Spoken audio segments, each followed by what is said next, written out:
Alright everybody, thank you very much joining again. आज हमारी 12th episode है जो हमने शुरू की थी कुछ महीनों पहले कि हम इन्वेस्टर्स के हवाले से मैक्रो के जो की इवेंट्स हैं उन पे थोड़ी सी बात करें ताकि आप लोगों को पता हो कि इस वक्त जो फाइनेंशियल वर्ल्ड है उसमें क्या क्या इवेंट्स हो रहे हैं जिससे आपके पोर्टफोलियो पे कोई इम्पैक्ट आ सकता है। तो आज इसी हवाले से हमारी 12th एपिसोड है।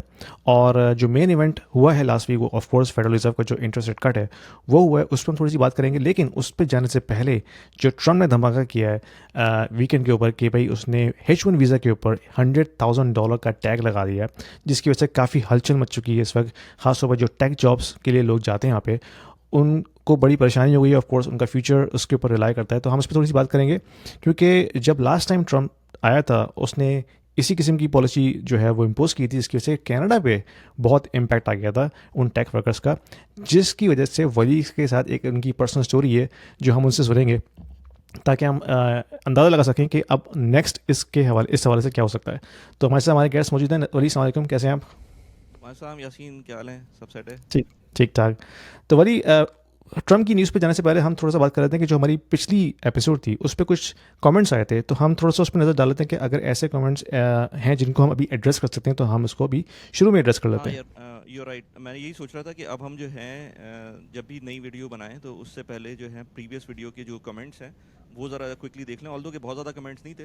हाँ यार यासीन, बिल्कुल। मैं इसको देख रहा था कि बहुत सारी वीडियोस के कमेंट्स जो हैं वो इस तरह से आते हैं और हम थोड़ा सा उसको पढ़ तो रहते हैं, लेकिन उसके अंदर उसको डिटेल में डिस्कस नहीं करते हैं। तो अभी अगर कोई कमेंट करता है तो इस वीडियो के नीचे भी, तो फिर हम उसको डिस्कस कर सकते हैं। सो इसमें जनरल कमेंट्स भी हैं, खुश रहें, नॉर्मल कमेंट था, all asset classes were very well explained, ये नादिर अवान कह रहे हैं। Informative content, do these podcast on regular basis with different guests. अच्छा, इसके अंदर एक इस कमेंट पे अभी आते हैं हम, बट उससे पहले please do a video on updated PSX portfolio as it's long pending sir. तो ये बिल्कुल सही है, मैंने काफ़ी अर्से से PSX पे वीडियो नहीं बनाई है। उसके बहुत सारे रीजंस हैं, लेकिन I am sure I am gonna make some video very soon. अच्छा, उसके बाद कुछ कमेंट्स हैं, यहाँ से स्टार्ट होते हैं जो कि एंड तक जाते हैं, और उसके अंदर बेसिकली ये सारे के सारे बॉट्स के कमेंट्स हैं। तो इसमें बहुत इंपॉर्टेंट है लोगों को समझना कि ये कमेंट्स के अलावा वैसे भी ये जो स्पैमिंग होती है वो इट लीड्स टूवर्ड स्कैमिंग। और मैंने बहुत सारे लोगों को देखा है जो इंस्टाग्राम पे मुझे रीच आउट करते हैं और डिस्कॉर्ड पे रीच आउट करते हैं कि भाई ये इस तरह के लोग हैं और हमसे पैसे मांग रहे हैं या इन्वेस्टमेंट का बता रहे हैं। एक साहब तो इनफैक्ट ऑलमोस्ट ही was about to be scammed, और कहीं किसी प्लेटफॉर्म के ऊपर पैसे भेजने वाले थे। तो मैंने उनको मना किया था कि यार ना करें ऐसे, और ख़ुद अकल होनी चाहिए इस तरह की चीज़ों में कि मैं कभी भी किसी से पैसे ना मांगूंगा। हम बना तो रहे होते हैं कंटेंट पर्सनल फाइनेंस से रिलेटेड, बट मैं कभी भी ये नहीं कहूँगा कि आप इस पर्टिकुलर प्लेटफॉर्म के ऊपर पैसे डालें, वो भी DM के अंदर। तो ऐसा कभी भी नहीं होगा। और वो साहब, उन्होंने इत्तेफाक से मुझको ईमेल कर दी और मैंने उसका फ़ौरन रिप्लाई किया था कि इस तरह से ना करें, और be aware next time as well. So ये कमेंट्स जो बॉट्स के होते हैं, ये इंपॉर्टेंट है कि आप समझें कि कौन से बॉट्स के कमेंट हैं और कौन से एक्चुअल कमेंट्स हैं। एंड देन सिमिलरली जो अकाउंट आप फॉलो कर रहे हैं वो सही अकाउंट होना चाहिए। मैंने अपने हर सोशल मीडिया पोस्ट के ऊपर पिंड कमेंट डाला हुआ है कि कौन कौन से मेरे अपने अकाउंट्स हैं, उन्हीं को सिर्फ फॉलो करें अगर आप फॉलो कर रहे हैं। लेकिन अगर जो आपको फेक प्रोफाइल्स नज़र आ रही होती हैं टिकटॉक के ऊपर, इंस्टाग्राम के ऊपर, डिस्कॉर्ड के ऊपर, इस तरह के चैनल्स के ऊपर, उसको बिल्कुल भी उस पर ना जाएं और अवॉइड करें उनको, उनके DMs को भी अवॉइड करें। एनीवेज, तो जो ये एक और कमेंट था जिसपे हमने कहा कि there is a factual inaccuracy, that is major indices have always fallen और remain flat when interest rates have been cut by Fed and gold has increased. Other than that, a great discussion. Let's see how it plays out this time. सो ये eco money के नाम से कोई channel है YouTube का जो जिन्होंने comment किया है, बट इसमें फैक्चुअल इनएक्यूरेसी की बात नहीं है। अभी हम जब बात करेंगे ना तो मैं कुछ ग्राफ्स दिखाऊंगा, उसमें ये नज़र आएगा कि कैसे इंटरेस्ट रेट्स जब कट होते हैं, और उसके बहुत सारे रीजंस हैं। जब इंटरेस्ट रेट्स कट होते हैं तो उससे जो मेजर इंडिसेस हैं वो ऊपर जाते हैं, शॉर्ट टर्म में भी, लॉन्ग टर्म में भी। अब वो डिपेंड करता है इंटरेस्ट रेट्स कब कब कट हो रहे हैं और उसका आगे का क्या सिनेरियो है, बट यूजुअली यही सिनेरियो, और उसका बहुत सारे रीज़न होते हैं। खैर, अभी जो यासीन शुरू में जो बात हुई थी, हम अगर इस पे आ जाएं दोबारा से, थोड़ा सा उसका बैकग्राउंड दोगे कि जो H1B, मैं अपनी स्टोरी भी बताऊंगा इसके अंदर, और थोड़ा सा ये इन चार्ट्स पे भी बात करेंगे। बट बैकग्राउंड क्या है इसका, जो ट्रंप ने अभी रिसेंटली अनाउंस किया है H1B वीज़ा के ऊपर, और उसके ऊपर उसने ये भी मतलब शुरू में अनाउंस किया कि $100,000 पर ईयर होगा, और फिर उसके बाद ही बैकड आउट। तो उसका क्या बैकग्राउंड है? देखें H1 वीज़ा जो बेसिकली है तो ये फॉरेन वर्कर्स के लिए ना, ख़ास तौर पे जो लोग इंडिया से, चाइना से और ज़्यादातर लोग इनमें से, बल्कि तमाम के तमाम लोग इसमें टेक इंडस्ट्री के अंदर जॉब करने आते हैं, जिसमें ऑफ कोर्स जो हाई टेक कंपनीज़ हैं हमारी, टेस्ला हो गई, गूगल है, अल्फ़ाबेट है, एप्पल है, फिर ऑफ कोर्स इलॉन मस्क की जो फर्म्स हैं। तो इसके अलावा जो बहुत छोटी छोटी स्टार्टअप्स हैं वो भी हायरिंग करती हैं H1 के ऊपर। तो जो पूरी यूएस का जो टेक इंडस्ट्री है वो H1 वीज़ा पे काफ़ी हैविली रिलाई करता है, और पिछले हम कई सालों से देखा है हमने कि ये एक सक्सेसफुल प्रोग्राम रहा है फॉरेन वर्कर्स के लिए। अगर वो क्वालिफाइड हैं और स्किल्ड हैं तो वो इसके ज़रिए टेक इंडस्ट्री में जॉब ले सकते हैं यूएस के अंदर। लेकिन जो तुम्हारी स्क्रीन पे चार्ट नज़र आ रहा है उसमें नज़र आ रहा है कि जो एक ख़ास कंट्री है इंडिया, वहाँ से सबसे ज़्यादा H1 एप्लीकेशंस आती हैं।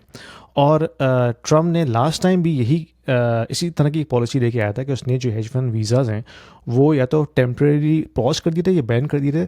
उसके बाद जो है ऑफ कोर्स वहाँ से जो टेक के जो एम्प्लॉयज़ थे जिनके वीज़ा रिन्यू नहीं हो पा रहे थे वो कनाडा की तरफ आ गए थे। उन्होंने कनाडा में आके पीआर ली थी, जिसकी वजह से जो तुम्हारा एक पर्सनल सिनेरियो है वो हम थोड़ा सा उस पर आएंगे।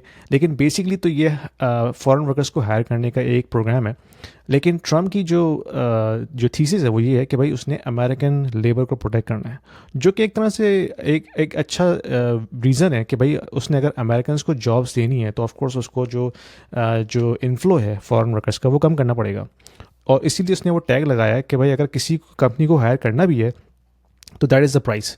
ऑफ कोर्स वो प्राइस जो है एक बॉटलनेक बन जाएगी उन कंपनीज़ के लिए कि वो इतनी एक्सपेंसिव हायरिंग तो नहीं कर सकेंगे कि हो सकता है जो बड़ी कंपनीज हैं गूगल टाइप की या जो एनवीडिया टाइप की वो शायद कर लें, लेकिन जो छोटी स्टार्टअप्स हैं उनके लिए तो ये बिल्कुल नॉन वायबल हो जाएगा।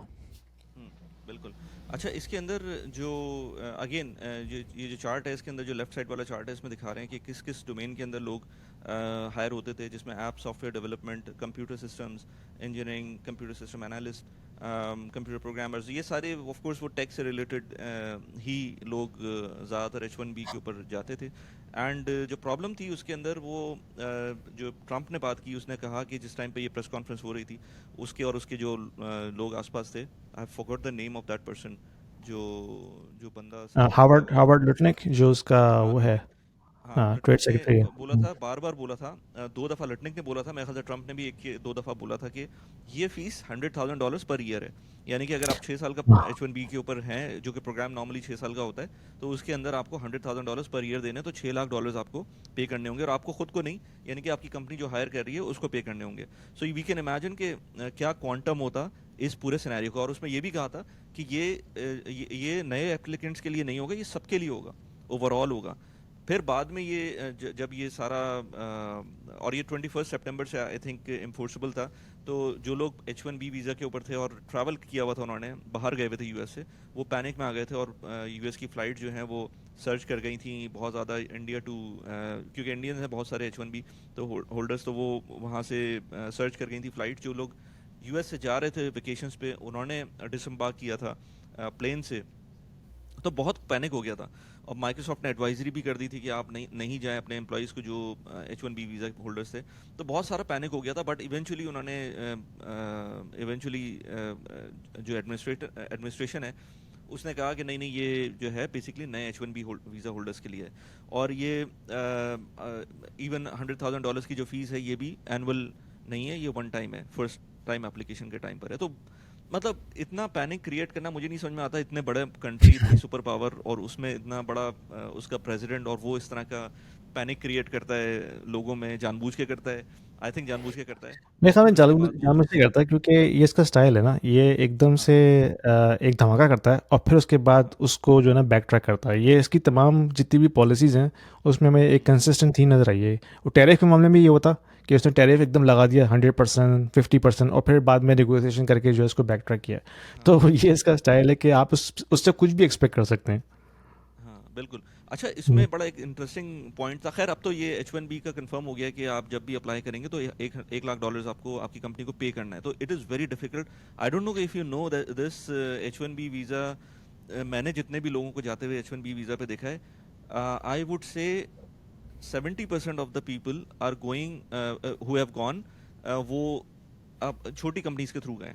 उनको वीज़ा उन्होंने अप्लाई किया है छोटी कंपनी के थ्रू, और फिर उनको H1B वीज़ा मिला और उसके बाद वो फ़ॉरेन नहीं गए। उसके बाद जब उनको जॉब उनकी प्लेसमेंट होती है तो फिर जाते हैं। बहुत कम लोगों को मैंने देखा है इस तरह जाते हुए, जिसके अंदर बहुत बड़ी-बड़ी कंपनी जो हायर करती हैं और डायरेक्ट H1B आपको ऑफ़र करती हैं, जैसे माइक्रोसॉफ्ट, गूगल या इससे इवन जो डिफरेंट छोटी लेवल की कंपनीज़ हो, लेकिन उन कंपनीज़ का रेवेन्यू क्वांटम अच्छा हो। ज़्यादातर वो एम्प्लॉयमेंट उस तरह की होती है जो कंसल्टेंसी स्टार्टअप्स। कंपनीज़ होती हैं, वो हम्म। हायर कर रही होती हैं। उसमें आपको खुद को बियर करनी पड़ती है ये कॉस्ट, यानी कि एज एप्लीकेंट अगर मैं H1B जा रहा हूँ, मुझे मिल रहा है H1B, तो जो $3,000 के करीब की फीस आती है, वैसे तो $1,500 वन टाइम फी है, बट जो टोटल कॉस्ट आती है वो तकरीबन $3,000-4,000 आती है। तो वो अप फ्रंट लेते हैं और बाद में वो रीइंबर्स कुछ लोग करते हैं और कुछ लोग नहीं करते हैं जब आप पहुंच जाते हैं, क्योंकि उनका पॉइंट होता है कि आप छोड़ सकते हैं ये वो। सो ये अब उस तरह का कोई एम्प्लॉयर भी हायर नहीं कर सकता बंदे, क्योंकि वो अपनी कॉस्ट ही बियर नहीं कर पा रहे $3,000 वाली। वो चाह रहे हैं कि आप एज अ हम्म। कैंडिडेट पे करें उसको, तो वो $1,00,000 कहाँ से पे करेंगे? सो उसमें तो वो लोग तो निकल ही जाएंगे। फिर मेरे ख्याल से उस तरह की एप्लीकेशंस अब नहीं जाएंगी H1B के लिए, अगर ये एक बार लगा दी। और मेरे ख्याल से जो पॉइंट वही है कि एडमिनिस्ट्रेशन को सब कुछ पता ही होता है, वो अंडर द हुड चल रहा होता है बहुत सारे काम। अच्छा, एक और चीज़, बड़ा एक स्कैम चल रहा था H1B के अंदर, जो कि मुझे नहीं पता था। जब मैं इसके ऊपर थोड़ा सा रिसर्च कर रहा था तो मैंने देखा था, ये जो चार्ट राइट साइड पर नज़र आ रहा है, तो बेसिकली H1B वीज़ा जो है उसकी जो टोटल साल की एप्लीकेशंस होती हैं अप्रूवल के लिए, वो 85,000 एप्लीकेशंस होती हैं। और जाहिर सी बात है, एप्लीकेशन ज़्यादा आती हैं और अप्रूव कम होती हैं। जो पिटिशन होती हैं वो ज़्यादा होती हैं और अप्रूव कम होती हैं। बट फाइलिंग होती है वो आप अपनी मर्जी से कितने भी जितने लोग चाहें वो कर सकते हैं फाइलिंग। तो एक टाइम पर ये 2000 आई थिंक 2024-25 के अंदर 7,40,000 80,000 के करीब एप्लीकेशंस फाइल हुई थी। तो और उसके बाद कम होना शुरू हो गई थी। तो मैंने कहा ये चार्ट में क्या हो क्या रहा है। सो बेसिकली हो ये रहा था कि अगर आपके पास एक पासपोर्ट है, ऑफ कोर्स ज़्यादातर लोगों के पास एक ही पासपोर्ट होगा, तो लेकिन आपके पास ऑप्शन ज़्यादा हैं, यानी कि आपको मल्टीपल जगहों से ऑप्शंस आ गए हैं। 5 जॉब ऑफर्स आ गई हैं, 2 जॉब ऑफर आ गई हैं, 3 जॉब ऑफर आ गई हैं। तो आप तीनों चारों पांचों जॉब्स के अंदर इंडिविजुअली अप्लाई करेंगे एज एन इंडिविजुअल, और पासपोर्ट एक ही होगा। तो उसके बाद उन्होंने आई थिंक 25 से या 24 से आई थिंक उन्होंने इन्फोर्स किया कि एक पासपोर्ट होल्डर एक ही दफ़ा जॉब अप्लाई करेगा, या जो ये H1B अप्लाई करेगा, भले उसके पास कितनी भी लेट्स से ऑफर्स आई नहीं हो। उसकी वजह से फिर ये हम देख रहे हैं कि नीचे आया था ट्रेंड ड्रॉप हो गया। To for the application of H1B visa. तो ये भी एक अलग, क्योंकि स्कैम्स इतने चल रहे होते हैं, इतनी लूप होल्स लोग बना लेते हैं कि उसके अंदर जब आपके पास ज़्यादा अपॉर्चुनिटीज़ होंगी, ज़्यादा आप लेट्स से 5 जॉब्स के थ्रू अप्लाई किया आपने, तो आपके पास जो प्रोबेबिलिटी होती है सिलेक्शन की, या लेट्स से आपकी H1B लॉटरी में एंटर होने की, वो ज़्यादा हो जाती है। तो आपको एक नहीं तो दूसरी, दूसरी नहीं तो तीसरी, तीसरी नहीं तो चौथी जॉब के हम्म। थ्रू आप जा सकते थे। अब वो ऐसा नहीं है। सो वन टाइम फीस अब आ गई है, $100,000 की फीस है। It's very difficult to gain into H1B programme now as people were doing before. अच्छा, इसमें पर्सनल एस्पेक्ट जो था वो एक बड़ा इंटरेस्टिंग था, क्योंकि मैंने 2017 में कैनेडियन इमिग्रेशन अप्लाई की थी और मेरे बहुत अच्छे पॉइंट्स थे और सब कुछ सही चल रहा था। मुझे लग रहा था कि ये फ़ौरन ही हो जाएगा, जैसे ही मेरा मैं मेरे ख्याल से उसका वेट कर रहा था अपनी डिग्री वेरिफिकेशन का। बाकी सारी चीज़ें हुई हुई थी, सिर्फ डिग्री वेरिफिकेशन करनी थी और मैंने उसको अपने पूल के अंदर जाना था, कैनेडियन इमिग्रेशन का, CRS के पूल के ऊपर। और ट्रंप ने अनाउंस कर दिया था ये जो प्रॉब्लम थी उस वक्त, मुझे याद नहीं आ रहा कि क्या मसला था, बट समथिंग रिलेटेड टू ये H1B वीज़ास को जो रिन्यूअल था उसमें प्रॉब्लम्स आ गई थी। तो उसके बाद सब लोगों ने कनाडा का रुख कर लिया था और सब कनाडा जाना शुरू हो गए थे, rather than going to the US, या फिर जो US में थे भी उनकी भी क्योंकि पॉइंट्स अच्छे बने हुए थे तो वो लोग भी मूव कर रहे थे कनाडा। तो जब ये सिनेरियो हुआ तो वहाँ के CRS पॉइंट ऊपर जाना शुरू हुआ और मुझे याद है कि मेरा पॉइंट थे ऑलमोस्ट 450 से थोड़ा सा नीचे थे। और जब मैं पूल में एंटर किया था तो 414 के ऊपर चल रहा था नॉर्मल पॉइंट सिस्टम जो CRS का था। वो स्लोली एंड ग्रेजुअली ऊपर जाता रहा और जब मैं पूल में एंटर हुआ तो मेरा 446 थे पॉइंट्स, और 450 के ऊपर उस वक्त वो जो ड्रॉ ड्रॉ था होता वो था। हो रहा था। फिर मतलब मैंने कहा चलो नीचे आ जाएगा, वो नीचे नहीं आया, वो ऊपर ही जाता रहा। और फिर बर्थडे की वजह से मेरी जैसे जैसे बर्थडे आती रही वो मेरे पॉइंट्स नीचे जाते रहे। सो ये मैं अभी भी एक्सपेक्ट कर सकता हूँ कि अभी भी बहुत सारी कंपनीज जो इस तरह से अब मिटिगेट करेंगी, वो अपने लोगों को कनाडा में शायद हायर करें और वहाँ पर शायद जॉब अपॉर्चुनिटीज़ भी मिले, but at the same time वहाँ पर लोगों को ये प्रॉब्लम आ सकती है जो कि अब वहाँ पर अगेन पीआर के पॉइंट्स वगैरह दोबारा बढ़ना शुरू हो जाएंगे, ऑल्दो बढ़ वहाँ जाएंगे, पर हाँ। ऑलरेडी इमिग्रेशन इतनी आसान नहीं रही है कनाडा में, बट उसके जो पॉइंट्स हैं वो दोबारा से बढ़ना शुरू हो सकते हैं। So these are some repercussions. इसके अलावा एक और चीज़ जो इम्पोर्टेंट है जो उसने अनाउंस की है, वो गोल्ड कार्ड और प्लैटिनम कार्ड उसने अनाउंस किया है अच्छा, हम ट्रम्प उस ने। पर जाते हैं गोल्ड कार्ड के ऊपर। हाँ। मैं थोड़ा सा इसमें एडिशन करूंगा, जो H1 वीज़ा पे जो फीस ने अप्लाई की है, उसका एक हम्म। पोटेंशियल इम्पैक्ट ये भी हो सकता है। और दिस इज़ जस्ट थ्योरी कि भाई ज़रूरी नहीं कि ऐसा हो, लेकिन पोटेंशियल इम्पैक्ट ये हो सकता है कि जो टेक इंडस्ट्री है उसमें ऑफ कोर्स हायरिंग का इशू आए। और जब हायरिंग का इशू आएगा तो कंपनीज अर्निंग में हो सकता है ये अनाउंस करें कि भाई हमें टैलेंट हायर करने में बड़ा एक्सपेंसिव पड़ रहा है ये टैलेंट हायर करना। तो अगर वो उसको करते भी हैं तो हो सकता है वो अर्निंग्स में शो करें जिसकी वजह से उनकी अर्निंग्स इम्पैक्ट हो। ठीक है, जो जो टेक कंपनीज हैं, तो that could be something negative for their performance कि अगर ऐसा होता है तो। लेकिन ये ऑफ कोर्स टाइम के साथ हमें देखना पड़ेगा कि अगर वो ऐसा होता है और ये कंपनीज अर्निंग में अपने बताती हैं कि भाई हमें हमारा ऑपेक्स जो है बढ़ गया है क्योंकि हमें फॉरेन वर्कर्स इतने एक्सपेंसिव पड़ रहे हैं, जिसकी वजह से ऑफ कोर्स जो उनकी जो उनका मार्जिन है वो इम्पैक्ट होगा। और मार्जिन इम्पैक्ट होगा तो ऑफ कोर्स स्टॉक की प्राइस भी इम्पैक्ट हो सकती है। Sorry for the interruption, guys. Just wanted to let you know that I also offer one on one consulting calls to the individuals who are looking to discuss their financial planning, their investment strategies, their kids' education planning, their immigration moves, as well as the young professionals, because I have been in the tech industry for almost 20 years. So I also offer one on one consulting calls to the young professionals who are looking to have their career development discussion with me, and also personal branding as well. So if you are looking to have some sort of an expert opinion, there is a calendar link in the description below. Book a 30 minutes call with me and I will be more than happy to help you out. और उसमें फिर वही होगा कि जो companies होंगी वो offshore hiring शुरू करेंगी, फिर वो अब आई मीन कितना फ़र्क पड़ता है यूएस की जॉब्स के ऊपर, ये तो टाइम बताएगा कि इन Hmm. सारे जो इम्प्लीमेंटेशंस हो रही हैं उसमें जॉब्स क्रिएट हो रही हैं या फर्दर वहाँ से निकल रही हैं, क्योंकि वो जो यूएस को कहा जाता है एक इनोवेशन का हब, और वहाँ पर जितनी भी चीज़ें लैंड ऑफ अपॉर्चुनिटीज़ कहते हैं वो उसी तरह से रहेगा या ये डाउनहिल की तरफ जाएगा, तो ये टाइम विल टेल। अच्छा, इसके अंदर वो जो ट्रम्प का प्लैटिनम कार्ड और गोल्डन कार्ड और ये सारी चीज़ें जो यूएस के अंदर अनाउंस की, वो भी साथ में ही उसने अनाउंस की थी कि अगर आप $1 मिलियन की इन्वेस्टमेंट करते हैं, आई थिंक इन्वेस्टमेंट भी नहीं है, वो सिर्फ फीस है, वो फीस पे करते हैं हाँ, $1 मिलियन इन्वेस्टमेंट की। नहीं है, वो आपने सिर्फ गवर्नमेंट हाँ, को वो देना है। फीस है। हम्म। हाँ, वो गवर्नमेंट को देना है, तो वो अगर करके आप करते हैं तो आपको आपकी फैमिली के साथ जो है, आई थिंक फैमिली के साथ आपको गोल्डन वीज़ा मिलता है, and then you go to US as as resident, और ग्रीन कार्ड आपको मिल जाता है।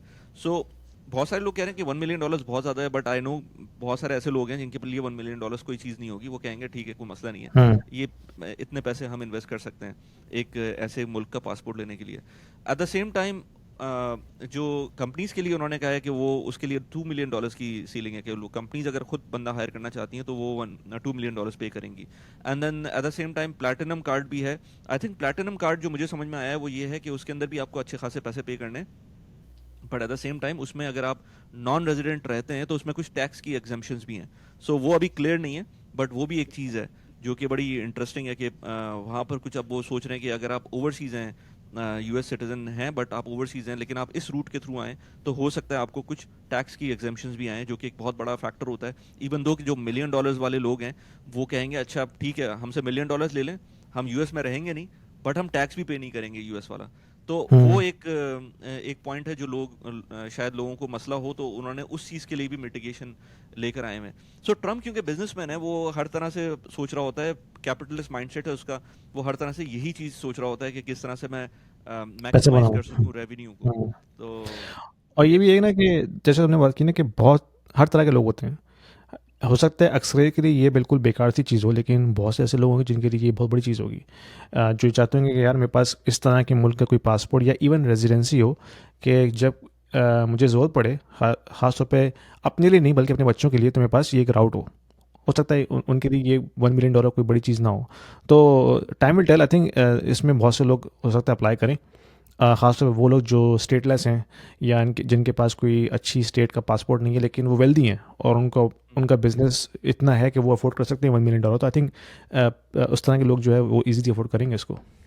यार मतलब मैं खुद दुबई में रहता हूँ ना, तो मैंने देखा है ऐसे लोगों को यहाँ पर। अभी मैं एक दोस्त के यहाँ गया हुआ था, तो उसने बहुत एक्सपेंसिव विला लिया था यहाँ पर। अराउंड 7-8 मिलियन दिरहम्स का विला है उसका।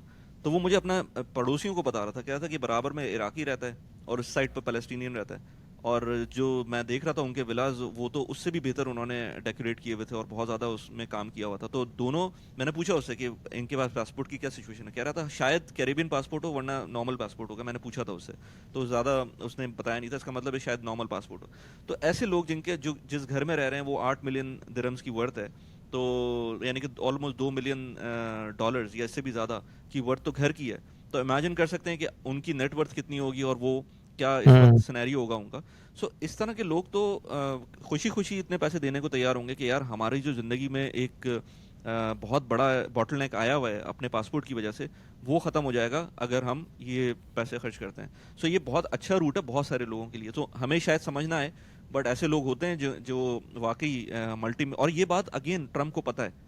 उसने जब भी तो ये हम्म। लेकर आया ना, उसको पता है कि और डाटा है ना डेटा उसके मौजूद है पास उसके कि पास। कितने लोग बाहर से आके यहाँ पे बिजनेस करते हैं या जॉब करते हैं। तो और वो लोग वेल्दी लोग हैं, मतलब वो कोई छोटे मोटे लोग नहीं है। अगर कोई H1 वीज़ा पे आके गूगल में जॉब कर रहा है तो उसकी मिनिमम सैलरी जो है $2 लाख होगी। तो वो, और फिर वो आके ऑफ कोर्स वहाँ पे आके भी अपना लाइफस्टाइल बेहतर करते हैं, तो घर भी खरीदते हैं, और फिर गाड़ियाँ भी खरीदते हैं, सारा कुछ होता है। तो उसको पता है, उसके पास नंबर्स हैं सारे कि भाई कितने फॉरेनर्स आ रहे हैं और वो कितना पैसा लेके आते हैं और कितना पैसा खर्च करते हैं।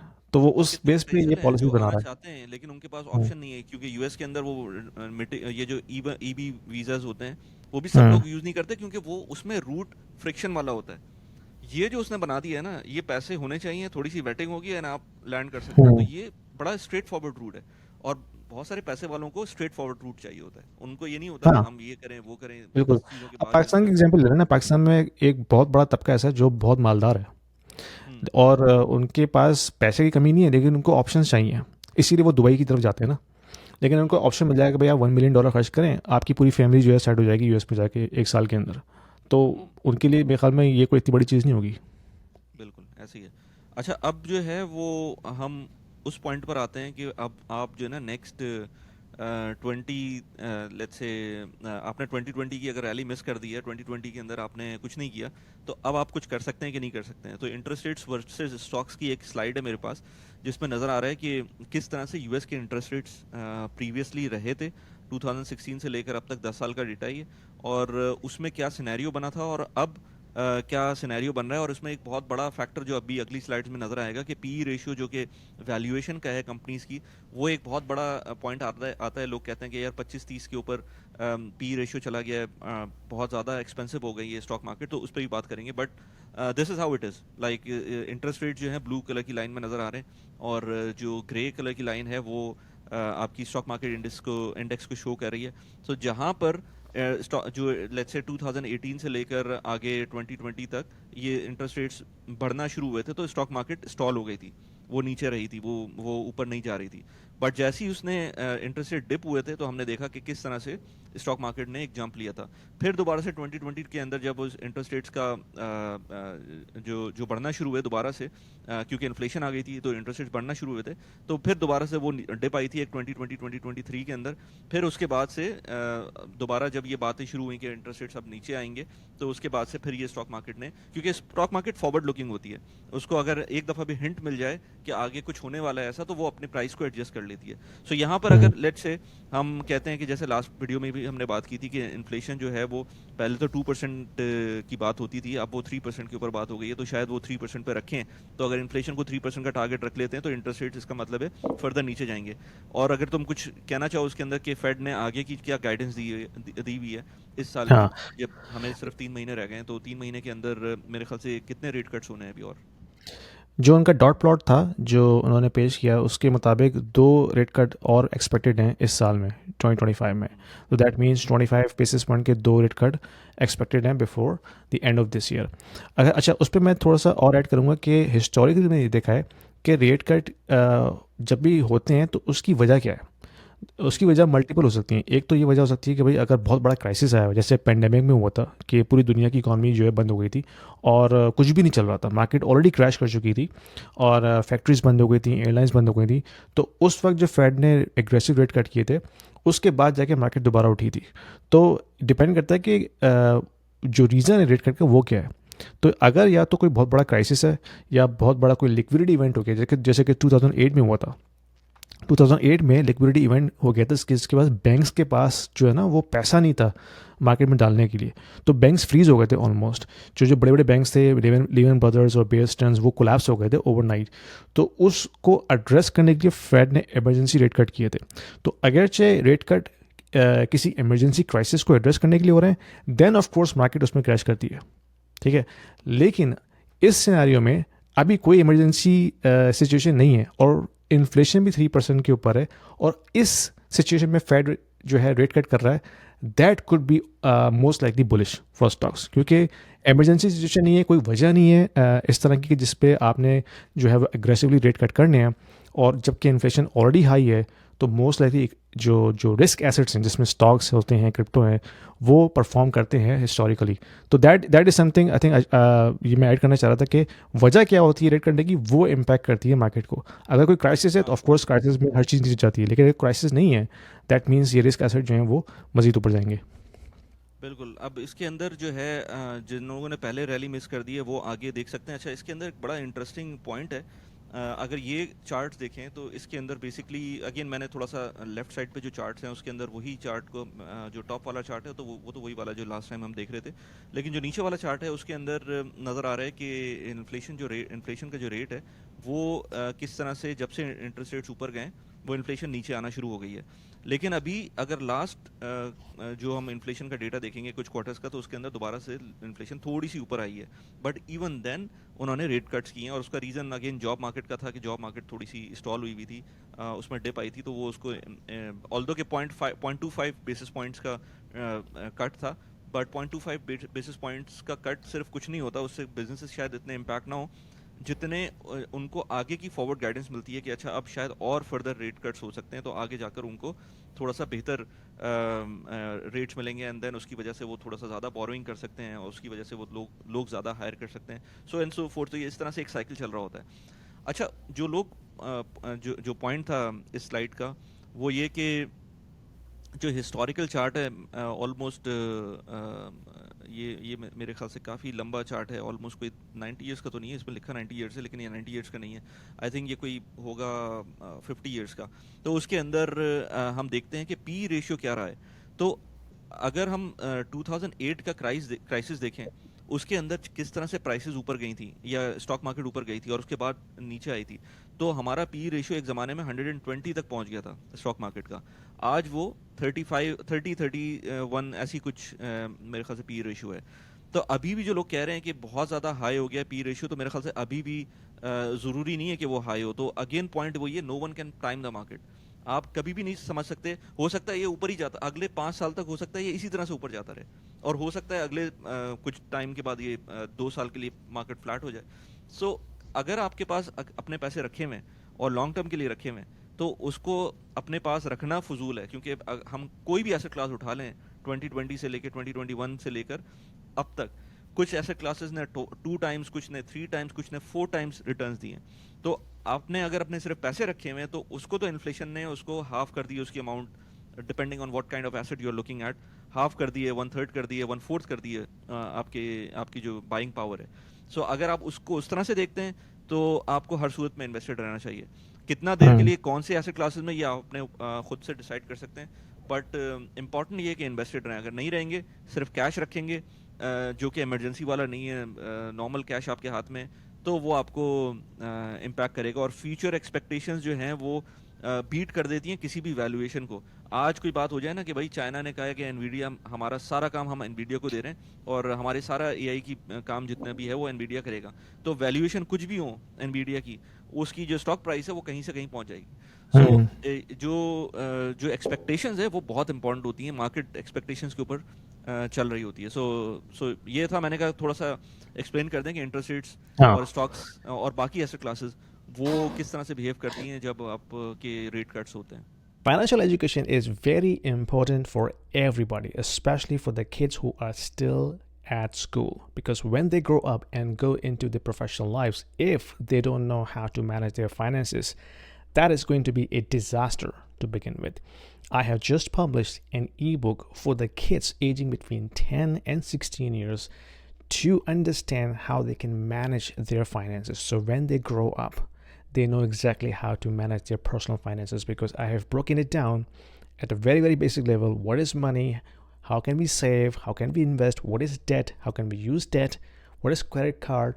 And how we can set ourselves for the financial future when we go into our professional life. So if you are a parent looking for a very simple to use ebook for your kids, click the link below to order the copy for your kids and let me know what you think about that. Let's get back to the video. अच्छा, जहाँ तक हम future outlook की बात करते हैं, तो मैं रिसेंटली इस पॉडकास्ट से पहले मैं थोड़ा सा देख रहा था, तो मैंने दो बंदों की पॉडकास्ट सुनी. एक तो जिम बियान को, एक बहुत बड़ा नाम है मैक्रो के अंदर, उसकी, और टॉम ली जो कि क्रिप्टो में इस वक्त काफ़ी इन है. अच्छा, दोनों बहुत बड़े नाम हैं अगर हम एनालिस्ट की बात करते हैं, लेकिन दोनों का जो पॉइंट ऑफ व्यू है वो बिल्कुल ऑपोजिट है.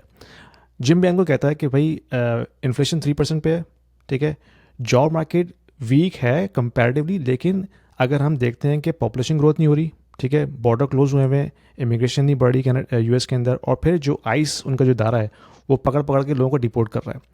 उसके बाद अगर हम ये H1B का एलिमेंट ऐड करते हैं, तो इसका मतलब पॉपुलेशन तो हमारी बहुत कम होगी आने वाले वक्तों में, जो टैलेंट हमें चाहिए. तो उस हवाले से जॉब मार्केट वीक नहीं है, जॉब मार्केट ठीक है. और जॉब मार्केट ठीक है और इन्फ्लेशन पे है ये, और तब जब federal reserve interest rate cut कर रहा है, that could be something putting fire to the inflation. उसका पॉइंट ऑफ व्यू है. और इन्फ्लेशन अगर बढ़ जाती है तो दैट मीन्स फेडरल रिजर्व फिर मजीद रेट कट नहीं करेगा, and that could B bearish for stocks. तो उसका पॉइंट ऑफ व्यू है.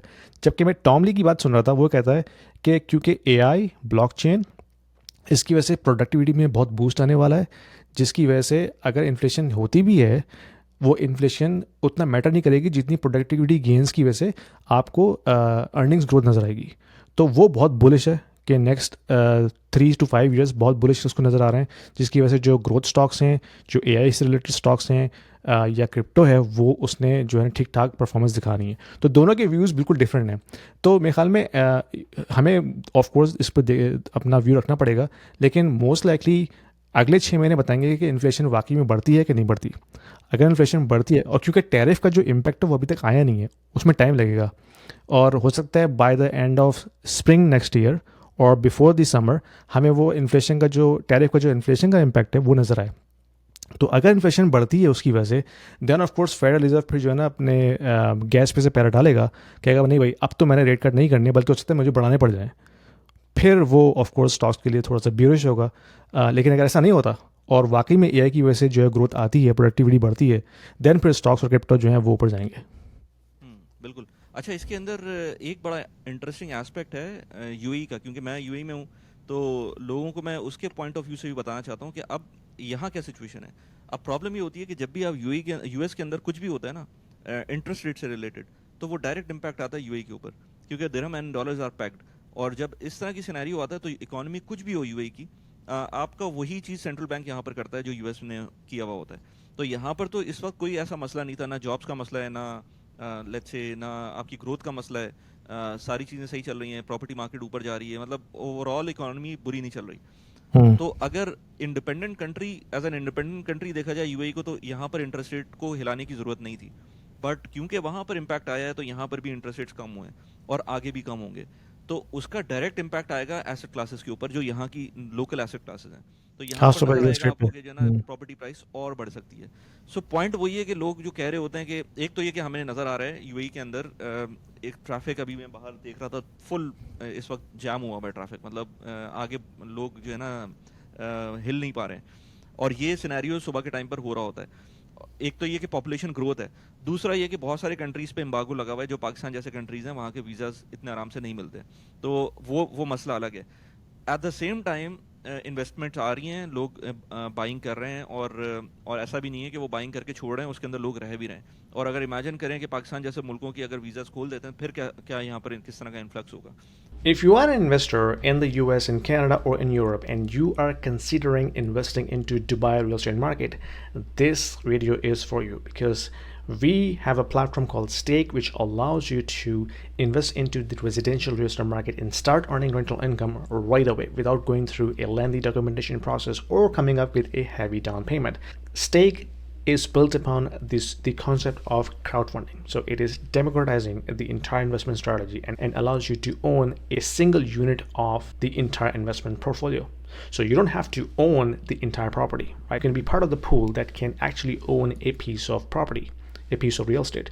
So that allows you to start with as low as 2,000 dirhams, and you can slowly ramp up.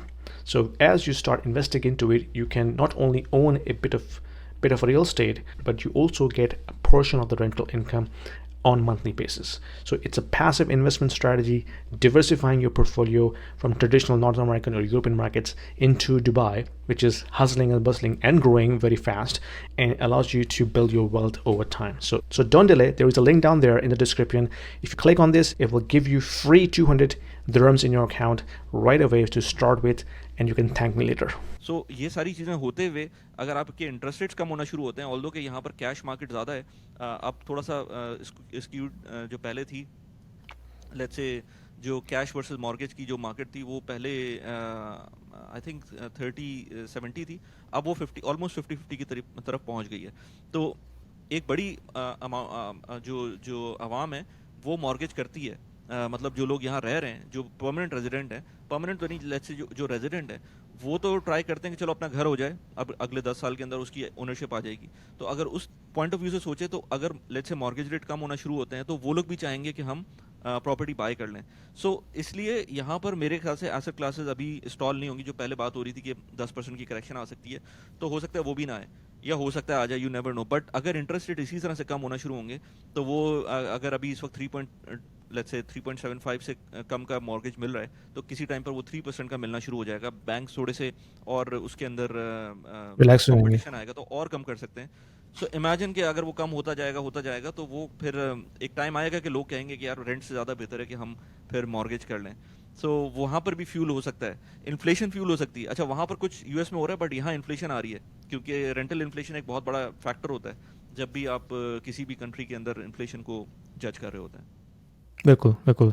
तो इन तमाम situation को देख के हमें लगता है ये कि अगर चे कोई बड़ा लिक्विडिटी इवेंट नहीं होता या कोई मेजर क्राइसिस नहीं होता, तो फिर तो स्टॉक्स, रियल स्टेट, खासतौर पर दुबई में, और क्रिप्टो, इनको तो ठीक ठाक जो है ना अभी पुल मिलना है, पुश मिलना है, सॉरी.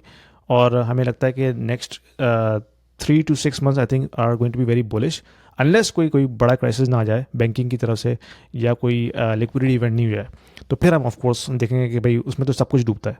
लेकिन अगर ऐसा नहीं होता तो मेरे ख्याल में तो this is very bullish for stocks and equity markets.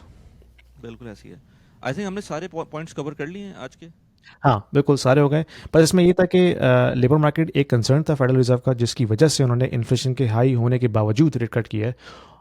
अगर हम जिम बियांको का थीसिस अप्लाई करते हैं और लेबर मार्केट्स जो है वो मज़ीद सॉफ्ट नहीं होती, क्योंकि पॉपुलेशन नहीं बढ़ रही, डिपोर्टेशन हो रही है, पर ये 100K का टैग लग गया H1 वीज़ा पे, तो वहाँ भी स्लो डाउन आएगा. तो that could something B bearish for stock, क्योंकि अगर लेबर मार्केट इंप्रूव हो जाती है और इन्फ्लेशन वैसी ही रहती है 3% पे, तो फिर फेडरल रिजर्व कहेगा कि नहीं भाई, जो 2 रेट कट्स मैंने करने थे शायद अब मैं नहीं करूँ. So that could be something bearish for stocks. सही. चले यार, नाइस मीटिंग, और आई होप कि जो लोगों को इसमें कुछ वैल्यू मिली, और अगर मिली हो तो प्लीज़ कमेंट, हम कमेंट्स नेक्स्ट टाइम जब वीडियो करेंगे तो उसमें पढ़ेंगे, सो दैट वी नो कि आप लोगों के क्या इसमें पॉइंट ऑफ व्यूज़ हैं. तो फिर बिल्कुल हम नेक्स्ट वीक मिलते हैं इंशाल्लाह. बिल्कुल. थैंक्स फॉर योर टाइम, और हम आपसे दोबारा नेक्स्ट वीक मिलेंगे. ओके.